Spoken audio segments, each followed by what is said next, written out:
Hey, corn grabber, you're back from your mission. What are you doing? I make the compost. I'm turning my compost pile. Look at that. Look at that steam coming out of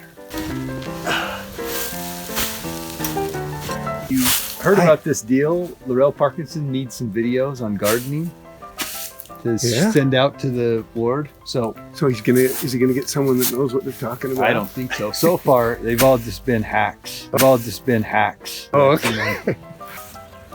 Oh my heck. Someone's been stealing my compost. Look at this. Who would steal compost? This is the best compost. Look at that.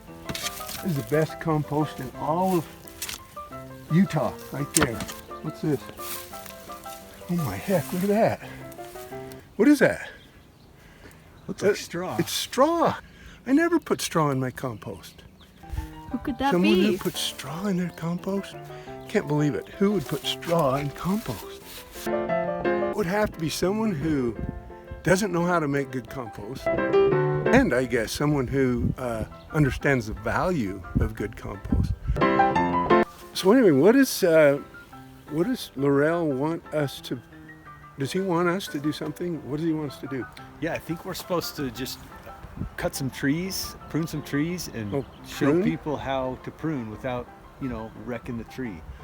All right. So you don't, when you prune, you got to go out and cut some branches off, right? Yeah, I think You so. don't just call Songer to come and do it for you, right? Right, you go out. You go out with your saw. yourself. You can borrow Songer's tools, though, I hear. Use this one, or we use this one, which is, if you want to make a long one, you put this up, and then you can put these 3 posts on there. Well, let's talk about pruning first. What are the rules? Well, you always want to envision the future of the tree, and you want to think to yourself, where is my final future lowest branch going to be? You want to keep one, but you got to think of the tree as a really big You tree. tell the tree which one it is. I think you have to do Tell that. the tree, and then you love that branch, right? Yeah, and Yeah. You clip everything off below that. This tree, probably eventually it's going to be one of those up there, but right now, this one I think needs to come off. On a big branch like this, one of the dangers that you're going to run into that could injure the tree is if you don't cut this correctly, the bark acts kind of like a skin on the surface, and it can peel all the way down the trunk, and you can get a huge swath of missing bark if you don't cut this correct. So this is the branch collar, and the branch collar has enzymes that help heal the tree. So you want to make sure you don't cut into this collar part of the tree. You want to make sure you cut the branch beyond the collar. But before you do that, you want to make a cut way out here so that you're dealing with all the weight of the tree out away from where that bark could be stripped off the trunk. And before you cut out here, you want to make a little cut under here so that if the bark does start to peel, you have a cutoff point where this branch can fall without continuing peeling down the trunk.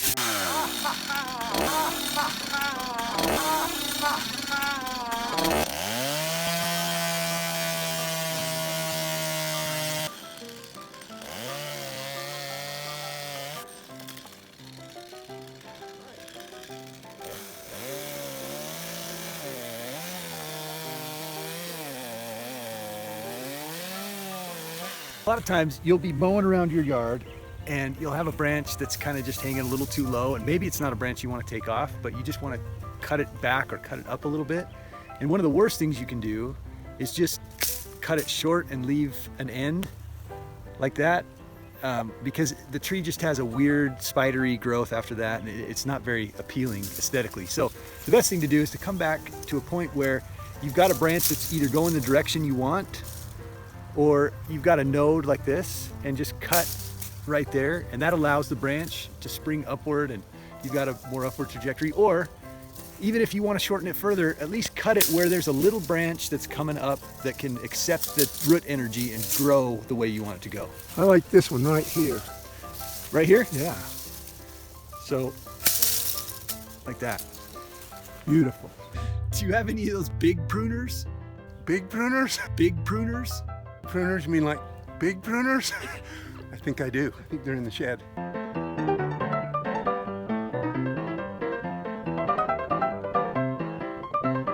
Okay, so when you're pruning a tree, you want to think about, especially a shade tree, you want to think about a central leader.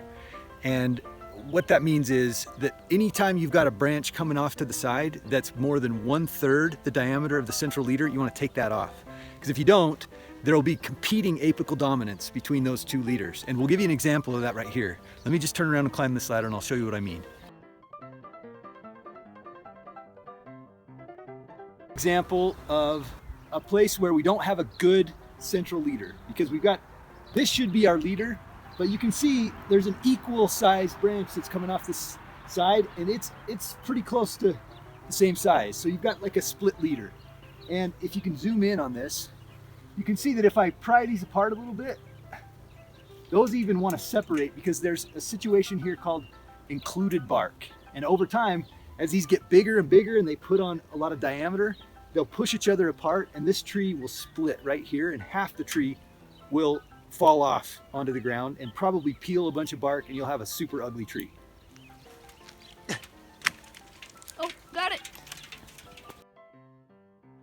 When you're planting a tree and you're beginning to prune, visualize your tree as a giant mature tree like this one. And think about how high up those lowest branches are going to be. They may be actually higher up than your tree is tall when you first planted. You can see there's a few scars where some branches were taken off. And when you're choosing which branches to remove, remember the rule of angles. So if there's the trunk of the tree and you have a branch with a really sharp angle like this, take it off, because over time, as those grow thicker, that branch will split and could injure your tree. Branches that come out at a right angle or a good strong angle out to the side, keep those branches. This is a good example of branches to keep. So you can see what a great angle this one is. It comes out at almost a right angle and then up. That's a good angle. That branch is solid and it's not going to split off in the wind. And as you can see, most of the bad angles have been pruned off this tree. So this is an apple tree. I think it's a Jonathan, and it's been pruned perfectly over the years, except for the last 2 years. It wasn't pruned at all because we were in Australia. So you can see all those sapsuckers going straight up, and those need to come off. And the idea with a fruit tree is exactly the opposite of a shade tree. On a fruit tree, you want to prune out those central leaders and allow all those side branches to grow at the height that's comfortable for you to mow under and still be able to reach the fruit. Okay, here we are inside of an apple tree. Inside of an apple tree. And if you look around, I don't know if the camera can show this, you can see that it's pretty open in here. And that's the goal. You want to let as much sunlight enter into the center of the tree as you can, which gives you better, riper fruit all the way around your tree. Branches like this is called a sapsucker, and these are the enemy of good fruit. So every time you see one of these that comes out of the tree and goes straight to the sky, take those off. So you want to come back just to the branch collar, and you want to make sure that you make a nice clean cut.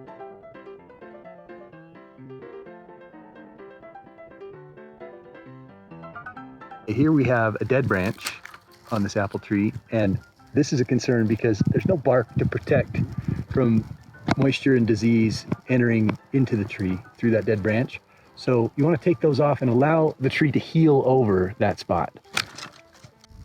Okay, here's an example of crossing branches. So you can see if I pry these apart, see this branch has been rubbing on this other branch, and you can see there's a little injury there where disease can enter the tree. So anywhere you have branches that cross and are, with the movement of the wind, are going to rub, you want to take one of those two off. So this branch here is got two violations against it. It's growing into the center of the tree, blocking off that sunny area that we want, and it's also got a lot of dead. This is dead up here, and there you can see the branch collar right there, very clear. So I'm going to make the cut right on the outside of the branch collar. Take that out of there. Okay, one other branch right here. If you look at this one, it's growing right up into the middle of the tree, and we don't want that. We're going to take that whole branch. If you get back here and film up, you can see how much that is. Just, there's no fruit that's going to be borne by that. It's just sapsucker going all the way to the sky. So what I'm going to do is I'm going to come right here. I'm going to find the branch collar. It's a small enough branch that I don't need to make two cuts. I'm going to do a little back cut just for fun. And then I'm going to take that off right there.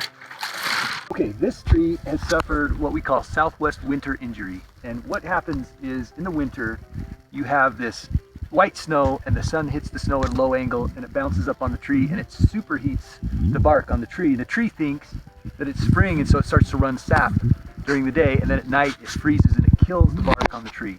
So there's a couple ways you can avoid this on your trees. If you're finding this, it'll always be on the southwest side of the tree. That's how you'll know that it's southwest winter injury. And there's three things you can do.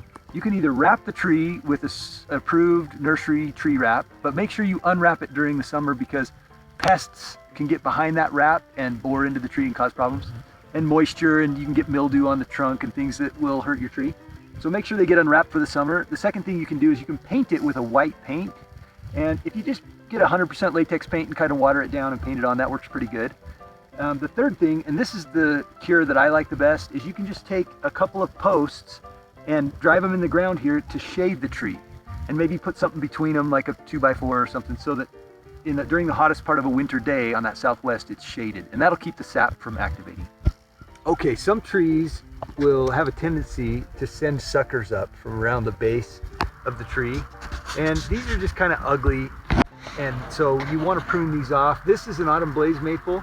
And it's interesting because some autumn blaze maples will just be clean with no suckers, but every once in a while you'll get one. And just below the graft, it just wants to send all kinds of shoots up. So every year or two, you want to just come in and cut these real clean. And the cleaner you cut these, the less likely you'll be to get more suckers in the future. And so just take a minute. I won't do all these on camera, but just take a minute and clean those up. And that'll keep your tree looking a lot better.